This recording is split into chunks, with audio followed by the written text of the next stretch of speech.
আসসালামু আলাইকুম। আবৃত্তি করছি নেমন্তন্ন। লিখেছেন কবি অন্নদা শঙ্কর রায়। যাচ্ছে কথা চাকরি পোতা, কিসের জন্য নেমন্তন্ন?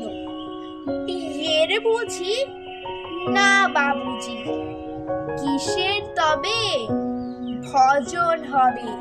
শুধুই ভজন, প্রসাদ ভজন। কেমন প্রসাদ?